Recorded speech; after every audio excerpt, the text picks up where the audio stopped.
Here we go again. Match point na ang Kalasag all-star dito. But you know what? Valiant Warriors speak for their team name. As I would say, again, ang background information natin na nakuha sa Team Valiant Warriors that they seem to be some new players in this game, pero they are showing off valiantly sa mga laruan nila. So it's very interesting and commendable, as I would say.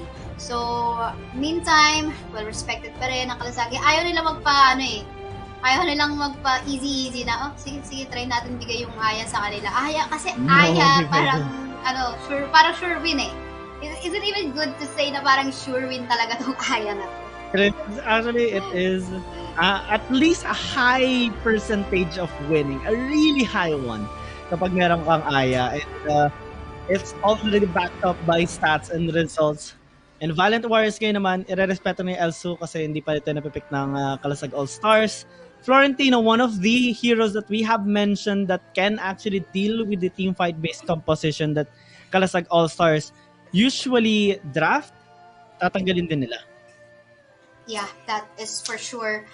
And now, again, like we said a while ago, ang daming reserve na meta champions pa or meta heroes ng Kalasag Esport dito, kung saan, they still have the Tulen, they still have the Crixie, even Lorian as well, which is not currently banned and open right now. Pero mukhang pinag-iisipan nila kung ano ba ang uunahin nila. And just like what we mentioned, they're gonna go for the Tulen already. And this is so scary looking, especially kung makuha niya yung early game. Tulen and a lot of heroes are also available. They can go for a Superman for insane amount of crowd control and tankiness. Richter, hindi pa nagagamit din ng Kalasag All-Star, so maybe they can transition to that. Pero, ito yung hero na nakikita natin kahapon pa na nagpa-pop up yung Tain. And also with the Lorian, so much team fighting capability ang binibuild dito na Valiant Warriors. Yeah, finally this time, the first two picks of Valiant Warriors don't look like, okay, let's go. Last cannon, damage out na tayo. And I guess, bumabawi na sila sa naging kulang from the past two games kung saan nandun yung engage and way for them to actually add more sustain. Nakita mo although different game yung kahapon, si Sofia Nicole on his thing, sobrang kuna, especially in the late game, halos hindi mapatay even without the assistance of an Aya itself. So what more kung may Aya, di ba? But yeah, first time as we see it, I guess, right? Zip on the side of Kalasag. Yeah, this is gonna be the first time we'll be seeing it paired up with an Annette. So parang nagtotodo sila ng support dito. I'm already assuming they might go for a hyper carry marksman as well para talaga makasabayan sa team fight. But this Taara is gonna be a challenge to take down since alam naman natin kung gaano kataas yung sustain niya. No Aya though to make her close to immortal.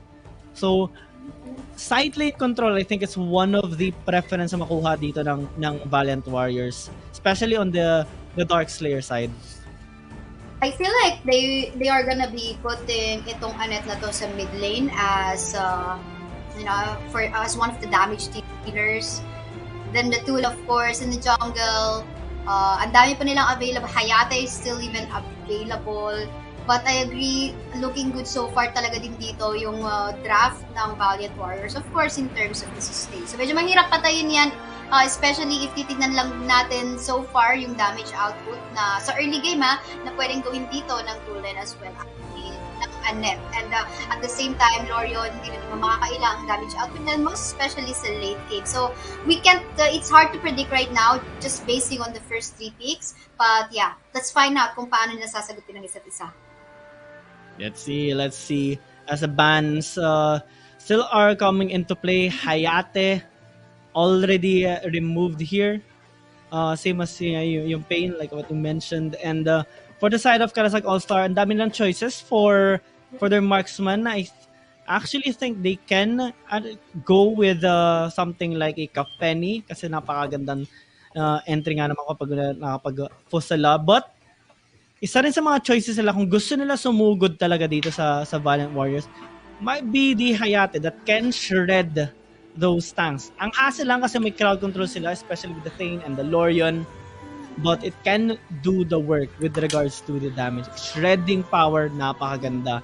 Taking out the Slims states that they to want to limit Valiant Warriors heroes that can actually initiate for them, katulad ng ginawa ng Kalasag All-Stars kanina, setting up with those flying spears.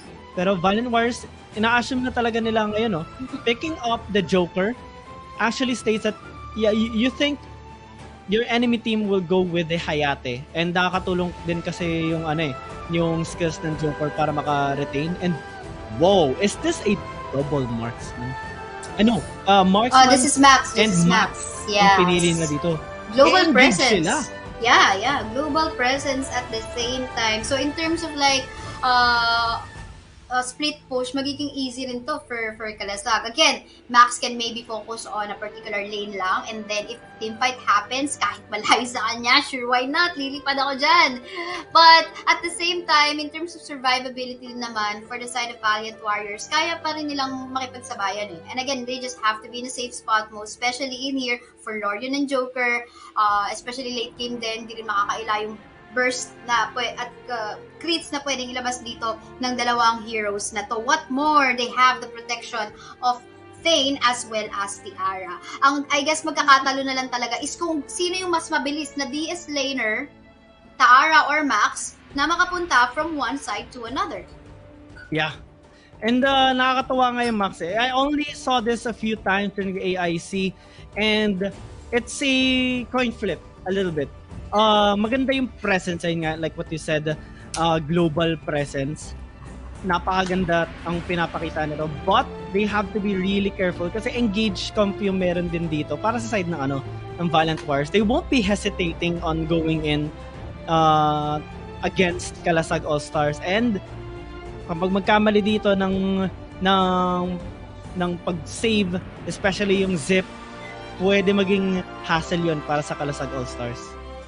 Yeah, that is for sure. Rick Nacken here gonna go on to the last pick of Valiant Warriors. Definitely favorite food niyan. Magiging favorite food niyan ang Tulen, ang Annette, as well as yung isa nilang pick dito. Ayun, si Brunhilde as well. Buti na lang talaga mahilig mag-screenshot. Sige yan gaming. Siyempre kailangan ma-keep track natin yung yung track. Akala ko may iba screenshot. Di ba si Facebook meron ng yung screenshot na notification? Yata. Anyway, going back sa ating draft, again, early snowball lang talaga ang usual na magiging labanan. Dalawa yung nakikita ko early snowball, paunahan to si Tulet, tsaka si Quicknack. And then sa DS laner naman natin, sino rin yung mauuna na okay, clear the lane, shove the waves, and then assist agad. Of course, if pag-uusapan natin global presence, mas lamang si Max. But if we assume na hindi available yung kanyang ultimate dito, then kaya din naman makipagtapatan nitong si Tiara in terms of sa habulan. Again, we do know na meron din siyang booble speed. Yeah, and in terms of sustain, I think I also want to give the Tiara the upper hand. So far, they have 2, 3, almost 4. Well, actually, 4 yung susugod sa kanila.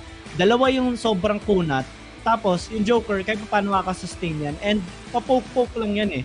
So, they can actually avoid a little bit itong composition ng Kalasag All-Star and be creative in their approach. Kahit naka-Brunilda naka-Brunilda dito yung Kalasag All-Star, yung problem kasi pwede sa engage yan and ma-chain CC lang. Tapos ma-burst out.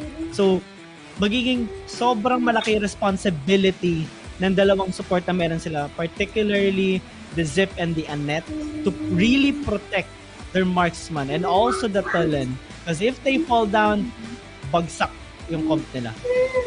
That's so true. And again, this time nakikita ko meron talagang chance ang Valiant Warriors. So, a while ago yung first 2 games natin, medyo nag-lean towards yung draft natin sa Kalasag All-Star. But this time, Valiant Warriors maybe have a say. Wanna give you a shoutout sa ating mga viewers right now na patuloy na sumusuporta sa mga teams na naglalaro para sa ating national team selection sa Cebu 2020, Almar Dave, Justin Halober, and of course kay Joshua Saison as well. Eto na nga tayo, bakbakan agad sa mid lane. We'll see what will happen. Let's see. In this game, let's like All Star. They're the ones who are gonna be scaling up this time, which is kind of unusual on their play style. Usually, we see them, especially in the series, building a draft that can actually go head on against their opponent at an early stage of the game. But Valiant Wars, they're the ones who have this kind of draft, and tinan natin kung magagawa naman nila yon. You know what? Hindi ko pa rin talaga magets why, hindi nila sabayan yung switch lane. Kasi malulugi talaga si Taana dito, si Porky Pop sa top side, lalo na mga range damage dealers to. Look at that, talagang pinupoke lang siya. And now, yes, sabihin natin na by default, medyo makunat siya. With 3 members na long range and with a good amount of damage, medyo mahihirapan siya. But let's see, still giving this team a benefit of the doubt and they're showing really valiant plays. And, well, Valiant Warriors, this is their comp. They're gonna be trying to engage, especially with the Thane. Siya yung titingnan natin lagi mamaya. But Porky Pops, falling down. But yun nga, may exchange tayo ng kills doon sa taas ng mapa natin. But on the other end of the map, you can see more fights happening in here. Quinn going so low at of the moment. Tignan natin kung makakasurvive ba. Zip angry in here. Quinn, makakasurvive pa ba? Yui in here, medyo lumabas. But then again, makakasurvive siya. Unfortunately though, para sa ating Zip, hindi na rin nakasurvive. Yeah, it's a 2-4-2 and Valiant Wars are already starting to get a bit excited in this game. Starting the Dark Slayer a while ago, but they're gonna be disengaging for a bit. Gusto nila muna makakuha ng mga pickups because it is very much possible with the draft that they do have. Since ang dami nilang crowd control talaga. Yui has to be very careful. Kapag may malapit sa'yo or lumalapit na Thane sa'yo, atras agad. Napakaganda ng mga setups sa pwede gawin nito, and Kalasag All-Stars, they can't afford to lose members early on. Oten dito, sobrang low ng HP, pakasukin ni Mickey. Isang burst na lang, medyo hindi makakasurvive. But fortunately enough, nandito si Ultimisha going to give that protect. Medyo naging baliktad, no? Si Lorian yung nagbigay ng protection kay Oten, kay Thane. So, but still, that's what you do. If you are a good teammate, you really have to protect, whether kung anong role mo, poprotektahan mo yung teammate mo sa abot ng mga kaya. Yeah, you have to protect at all costs. Di bale na ikaw yung mamatay, basta wag yung kasama mo. One key thing though on AZ... grabe, muntik na yun Kamuntikan na, but of course that is Itara. Note na muna natin dito sa ilalim ng tore ng Valiant Warriors. Queen super low in HP, nahabol dito ni Ultimisha. Mau-Ultimisha nga niya ba ito? Queen sa sabog dito sa ating mapa. Porky Pops, palayo na. And then again, try to survive under the turret. Mickey super low in HP pero salamat sa shield na binigay dito. At yun, nakasurvive pa nga. Medyo intense, Max. Kaya ko for the ultimate.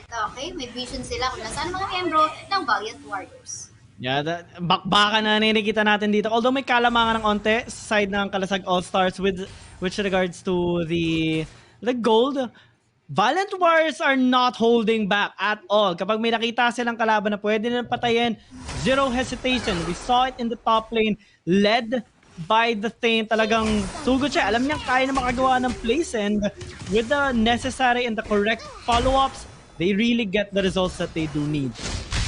Itong si Porky Pops, yung mapagmahal sa teammates din eh. Kanina nakita natin super low na siya because of the Thunderbird nitong si Mickey. But then again, bumalik pa siya kahit siguro mga 1/10 na lang yung HP niya. Bumalik pa siya sa laban. Ganun niya kamahal yung teammates niya. Kudos para dito kay Porky Pops.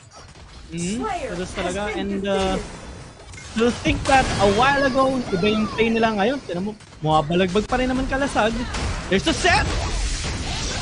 They're gonna go for it. Tingnan natin dito si Mickey try to find that space. But yun nga lang, look at the damage from the side of Kalasag All-Star. Really obliterating all of the members, 4 members of Valiant Warriors. Nice and that assist. is the key for Kalasag All-Star to go Double for kill. it on the top. That's the power of the Zip, especially kapag in-engagean kayo. Well, you can disengage, you can just devour your teammates and put them in a safer location, and there's nothing that Valiant Warriors can do kasi nagamit na nila yung mga skills sila pang engage, and that resulted to 3 members down, and suddenly Kalasag All-Stars have the wheels in this game. They're taking control, but Valiant Warriors, pumapalag pa rin. Palag kong palag, a storm quite unfortunately will fall down onto the hands of Kalasag All-Star. Really dominating match, 2k gold lead, but again, this is not of a huge gap sa ngayon. Kung makakahanap ng magandang play skin dito, super low on HP, but hey, that's a zip. Magsisip angry lang yan, magkakaroon na yun ng shield. So, I think hindi din ito ganun kadaling. Ayan, time onto the top side. Tinitiyan lang dito, Tendo will fall down. I think that was in the bottom part of the map. And, grabe naman yung Thunderbird ni Kuya Mumiki dito. At hindi pa nga tapos dahil gusto mag-invade mag-isa dito. Nakipagsabayan dito kay Lorian gonna go for this amazing play! Look Grabe! at that! Why, oh my! Kabisado ni Mickey ang isang tulen. Yup, and insane amount of confidence ang meron dito sa side ng Kalasag All-Stars. The moment they got the lead, hindi na nila binibitawan. Valiant Warriors, they had a good run in the early game, pero things are looking very blurry at the 7-minute mark. Kalasag All-Stars are getting towers sabay-sabay. 3 towers already and they're going for even more. At wala kasi ng takot sumugod Sino ba namang matatakot dito sa side ng Kalasag All-Star? I mean, they got the lead. They just have to take advantage of it. Yung makatapos under third right now. Dito si Oten trying to go for that sustain. But mukhang hindi na rin. Nahihirapan na rin siya kasi again, the poke is just way too much for him to handle. Yeah, too much to handle talaga. At medyo lumalaki na talaga yung kalamangan ng Kalasag All-Stars. Especially if we look at the gold 5,000 and it's going for more, and Valiant Warriors, they're showing no signs of retaliation as of the moment. Napagod ng set yan. Kaso, grabe yung sustain. Yes, definitely, indeed. Wala, I mean, ano mang isipin natin, talagang magiging defensive lang talaga ang Valiant Warriors. And the problem is, yes, they do have someone who can flank, which is itong si Kriknak, but hindi scattered across the map kasi si Kalasag All-Star So, hindi rin siya makalabas. Wala siya mapag-farman. So, all that they can do is just be patient, wait to find a kill kit. When you pull down, Iron Squadron here will roll after his face. Habang nangyayari sa baba ng mapa natin, Zip Angry will be casted. Gonna be surviving just a little bit, but no, they will actually fall down onto the hands of the members of Valiant Warriors. And this time, medyo maasim na ang Kalasag All-Star. Valiant Warriors, medyo nakahinga-hinga na from that acid boost ng Kalasag. Yeah, kailangan nila talaga makahinga. This is a good sign from them, but it's still not enough though. It's still a little bit far to coming back in this game. Kalasag All-Stars still have so much objective taken already. 6 towers, 3 na neutral objective. Napakaganda na ito para sa kanila. And we don't even see Valiant Warriors taking at least a holy dragon for themselves yet. Kasi natatakot sila sa engage dito ng Kalasag All-Star. Hindi sila mag-hesitate Alam nila na kaya na nila pumalag. They can out-sustain them. They can protect their squishy members, especially when the Thane engages. And na-disable na yung composition dito ng Valiant Warriors. It's harder now as we transition from mid to late game. What I'm only thinking about ngayon is that bakit yung Valiant Warriors, let's say, Kalasag All-Star, nag-slayer sila, bakit hindi mag-counter objective ang Valiant Warriors? Kung meron naman silang space to do that, kanina habang nag-i-slayer yung Kalasag All-Star, libreng-libre yung dragon na makuha sana ng Valiant Warriors. But we can't really blame them because, again, they are in the battlefield. Sometimes decision-making can be clouded. Tulad na lang na nangyari dito. But let's see, pwede pumasok dito ang Kalasag All-Star. Unfortunately, though, one member from the side of Valiant Warriors will pull down Thunderbird. Will get the hell out of 40 points as well. And Dorian trying to go for the first damage. But unfortunately, though, medyo malalim dito si A-Storm. Maybe falling down onto the hands of Vianet. Oten as well will fall down. Now 2 members left para sa side ng Valiant Warriors. Oh my, the amount of sustain, the shields, and also the protection coming in from the Zip and the Anat, it's just too much. And Valiant Warriors, despite that wonderful engage, nagkukulang talaga, hindi nila mapatay mga members. And look at the first! Mickey, grabe yun! Sobra ka na, Miggy, ha? Sobra ka na. Legendary. Pero, I mean, this is what they can do. This first party Fox. Gonna go for that ultimate just to survive a little bit. But again, this is gonna be it. Congratulations to Kalasal.